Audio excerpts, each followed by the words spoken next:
ছবিটা একদিকে চলছে এবং অন্যদিকে শুভেন্দু অধিকারী নন্দীগ্রামে রয়েছেন, সেই ছবিও দেখাবো। জগন্নাথ সরকার এই মুহূর্তে আমাদের সঙ্গে রয়েছেন, দীর্ঘদিনের সাংসদ তিনি। জগন্নাথদা, মমতা বন্দ্যোপাধ্যায় তিনি এক তো বলে দিলেন যে অঘোষিত নয়, অ্যাক্টিভ রাষ্ট্রপতি শাসন চলছে, আর দুই, উনি নাকি স্কুলের ব্যাপক উন্নয়ন করেছেন, উনি নাকি বাংলার ব্যাপক উন্নয়ন করেছেন, আর কিছু উন্নয়নের বাকি নেই। কি বলবেন? আসলে মমতা ব্যানার্জি যখন 11 সাল বা তার আগে পর্যন্ত ক্ষমতায় আসা, তখন ছিল মমতা ব্যানার্জি মানে প্রতিবাদের ভাষা, মমতা ব্যানার্জি মানে সিপিএম এর যত অন্যায় অভিযোগ তার বিরুদ্ধে রুখে দাঁড়ানো, তিনি সততার প্রতীক।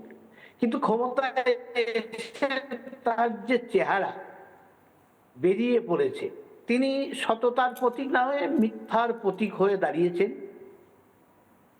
তার প্রতিটা পদক্ষেপ বাংলার ক্ষতি করেছে, বাংলাকে সর্বভারতীয় ক্ষেত্রে স্থান আরো আরো আরো পিছিয়ে পড়েছে।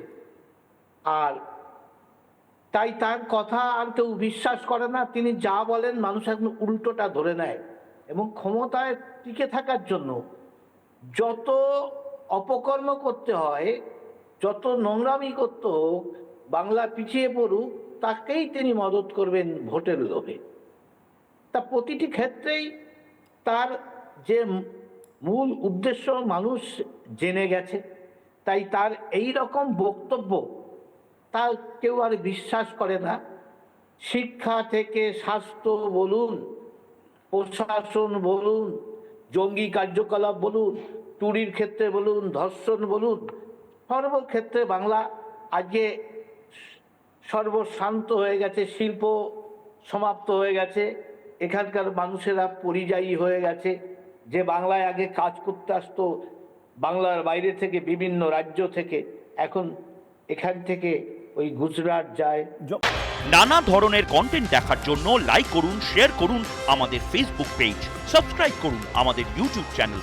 পাশাপাশি অন্যান্য ব্রেকিং নিউজের জন্য অবশ্যই চোখ রাখুন রিপাবলিক বাংলায়।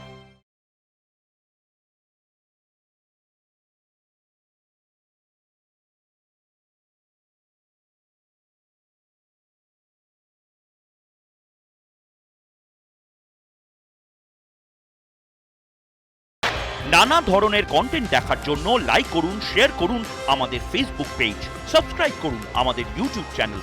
পাশাপাশি অন্যান্য ব্রেকিং নিউজের জন্য অবশ্যই চোখ রাখুন রিপাবলিক বাংলায়।